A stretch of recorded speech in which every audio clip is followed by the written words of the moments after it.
1720. A pirate captain stands on the quarterdeck of his ship off the African coast. He holds a single sheet of parchment, ink still fresh, and reads aloud, "Every man shall have an equal vote. No man shall strike another on board. The lights out at 8, or drink in darkness." His crew of 200 hardened outlaws listens in silence, then signs. This wasn't a drunken pact. It was Bartholomew Roberts' pirate code, 11 ironclad articles that governed a floating republic of thieves and deserters. Written nearly 100 years before the U.S. Constitution, it guaranteed direct democracy, equal shares, injury compensation, and checks on power when kings still ruled by divine right. Hollywood gave us rum-soaked chaos. Reality, pirates drafted written constitutions before most nations. Roberts captured over 400 ships, yet his crew ran on votes, not whips. They elected captains, removed tyrants by ballot, and paid wounded men first. 800 pieces of 8 for a lost limb. The British Navy flogged men for less. Pirates wrote rules to prevent it. How did society's rejects build a legal system more progressive than empires hunting them? Trial records and captain logs preserve the proof. These articles weren't suggestions, they were law enforced by the men who signed them. And when America's founders debated liberty and representation decades later, the ideas had already sailed under black flags. Ready to read the secret pirate constitution that beat America's by a century? The Pirate Code wasn't one document, it evolved across crews, but Bartholomew Roberts' 1720 articles became the gold standard. Roberts, a former merchant sailor turned pirate legend, captured 400-plus ships in 3 years. His code, signed by every man, ran 11 articles. It covered voting, plunder shares, discipline, injury pay, and daily rules. This predates America's Constitution, 1787, by nearly a century, and the French Declaration of Rights by 70 years. Most pirates were ex-Navy or merchant men who fled brutal hierarchies. Navy captains had godlike power.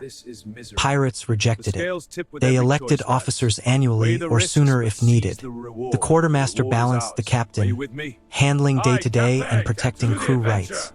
Articles were read aloud, debated, signed before sailing. Breaking them meant punishment by vote, marooning, flogging, or death. Key innovations: equal votes in major decisions, transparent loot division, captain got double share, no more, mandatory weapon maintenance, no gambling to prevent fights, lights out rule to stop fires, women banned to avoid jealousy, most revolutionary, compensation fund, 800 pieces of 8 for lost limb, paid first from prizes. Navy offered nothing similar. These rules attracted skilled recruits. Word spread. Pirate life meant fair treatment, voice, security. Roberts enforced them strictly. He drank little, kept order, lasted longer than most. His code influenced others. Phillips, Lowther, even Low borrowed heavily. Trial copies survived in British archives, showing pirates wrote constitutions when nations still bowed to kings. The real conflict emerges when you see how radical these articles were in 1720. While European monarchs claimed divine right and parliaments debated limited rights, pirates wrote full constitutions with direct democracy. Article 1. Equal vote on everything major. Article 2. Equal shares of provisions unless scarcity demanded rationing by vote. Article 6. No striking aboard, quarrels settled ashore by duel. Article 8. Scaled compensation for injuries, paid first from prizes.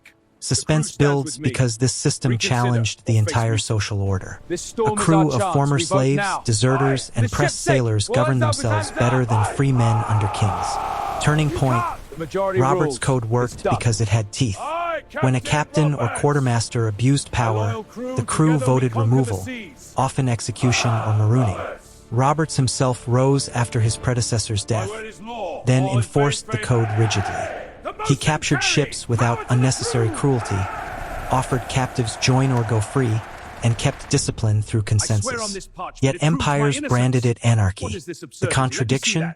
Pirate ships lasted longer under these rules than many naval commands under absolute rule. Trial records show captured pirates defending their articles.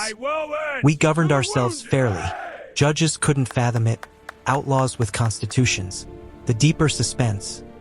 These ideas floated before Enlightenment thinkers formalized them. Locke wrote on consent in 1689, but pirates lived it at sea decades earlier.